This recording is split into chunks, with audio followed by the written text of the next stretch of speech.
गुरुर्ब्रह्मा गुरुर्विष्णू गुरुर्देव महेश्वरा गुरुर्साक्षात् परब्रह्म तस्मै श्री गुरुवे नमः।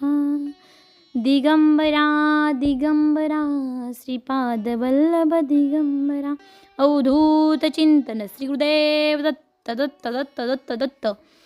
श्री स्वामी समर्थ। नमस्कार श्रोते हो, तर आपण श्री स्वामी समर्थांना त्रिवार वंदना करून आपण आपल्या व्हिडिओकडे वळूया।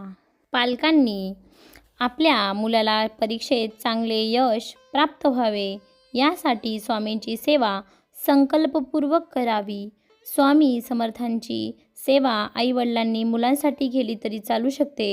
अनेक वेळा मुलं देवाचं पूजन नामस्मरण करायला मागत नाहीत, अशा वेळी पालकांनीच स्वामींना शरण जायचं आहे बघा, त्यामुळे सर्व काही उत्तम होते। तुमची मुलंही तुमचं ऐकत नसतील, तुमच्याशी उद्धटपणे बोलत असतील किंवा तुम्हाला त्रास देत असतील, तर तुम्ही ही नक्की सेवा करा। स्वामी तुमच्या कायम पाठीशी आहेत, हे मी तुम्हाला वेगळं सांगायला नको।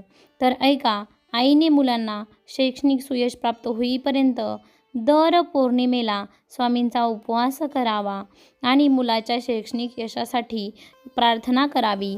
स्वामींना आईने दर गुरुवारी गुळपापडीचा नैवेद्य दाखवावा आणि आपल्या मुलामुलीला चांगले शैक्षणिक यश प्राप्त व्हावे यासाठी प्रार्थना करावी।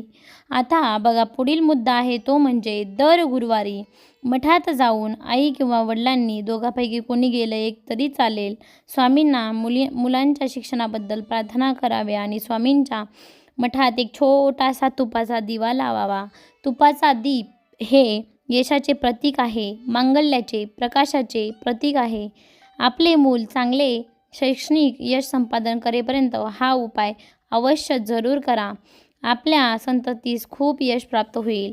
आता अक्कलकोटला वर्षातून एकदा किंवा पौर्णिमेला आपल्या मुलामुलींना तुमच्याकडे जे असतील त्यांना घेऊन जावे किंवा आपण म्हणजेच आईवडिलांनी स्वतः तरी एकदा जाऊन यावे। मुलांना वेळ नसेल, शाळेला सुट्टी नसेल, तर अवश्य वर्षातून एकदा पौर्णिमेला जायचं आहे बघा।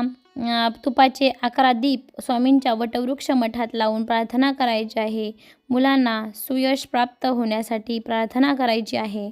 आईवडिलांनी एखाद्या पौर्णिमेला वर्षातून एकदा सरस्वती स्तोत्र व स्वामींचे एखादे स्तोत्र 21 प्रती एखाद्या जागृत मठात वाटाव्या, यामुळे स्वामींची सेवा होईल।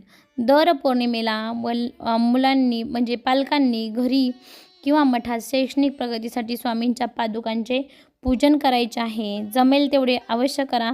आपल्या मुलाला परीक्षेत यश मिळेपर्यंत या गोष्टी पाळायच्या आहेत। श्री स्वामी समर्थ, जय जय स्वामी समर्थ।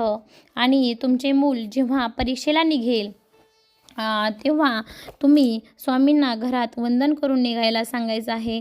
जाताना ओम स्वामी ओम हा मंत्र जपायला सांगायचा आहे आणि परीक्षावर बसल्यावर स्वामींचे स्मरण करून पेपर सोडवायचा आहे। पेपर हा शांत डोकं ठेवून हा पेपर सोडवायचा आहे।